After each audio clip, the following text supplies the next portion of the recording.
Wow, ibyishimo ni byinshi ku mukinnyi wa filime Uche Montana mu ijoro ryo kuwa gatandatu yegukanye igihembo cya Trailblazer Award mu birori bibaye ku nshuro ya 12 muri Nigeria. Ni ibihembo bya Africa Magic Viewers Choice Awards 2026. Ni igihembo rero gihabwa umuntu uba uri kuzamuka vuba cyane, utera abandi imbaraga kandi ugira uruhare cyangwa se guteza imbere uruganda rw'imyidagaduro kubera uruhare rwe rukomeje mu kuzamuka no kugira ingaruka nziza mu ruganda rw'imyidagaduro. Aho yafashwe n'amarangamutima ubwo yakiraga iki gihembo maze havuga amagambo akomeye abwira abana b'abakobwa kudacika intege. Ati Thank you, Jesus. God decided to show up. Thank you, Jesus. This is for every young girl out there. Ati ibi ni ibya buri mukobwa wese uri hanze, ikomeza kugira intego cyangwa se inzozi kandi unabyizere.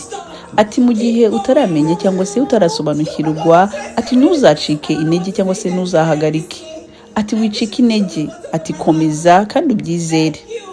Ni ibyishimo kandi yasangije abakunzi be ku mbuga nkoranyambaga ze mu byishimo byinshi cyane, yashimira abafana be. Ati mu by'ukuri kwegukana iki gihembo ni ibintu bidasanzwe.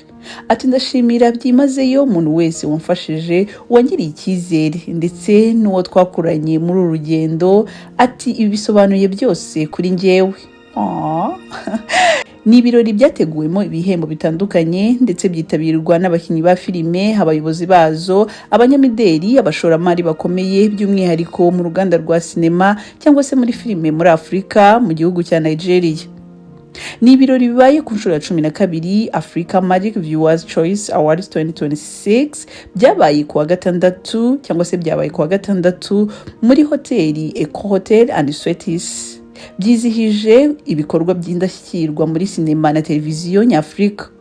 Filime yitwa My Father's Shadow niyo yabaye imwe mu zakunzwe cyane muri uwo mugoroba.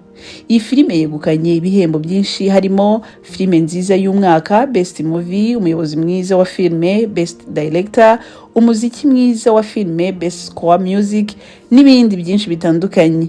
Ibi birori ngarukamwaka bitegurwa na Multiple Choice binyuze muri Africa Magic bikomeje kuba kimwe mu birori bikomeye muri Afrika byo kwizihiza filime, televiziyo no kuvuga inkuru zigaragaza umuco nyafurika. Ese nawe wishimiye intsinzi ya Uche Montana? Ni nyuma kandi tubagejejeho inkuru ye yitwa Monica ikomeje guca ibintu ku mbuga nkoranyambaga by'umwihariko kuri YouTube. Ese nawe wishimiye intsinzi ya Uche Montana? Following rero kugira ngo uzajye ubona inkuru nk'izi zishobora kugufasha nawe kwaguka mu bitekerezo ndetse no guharanira iterambere ryawe. Mbifurije guhamuka ronka.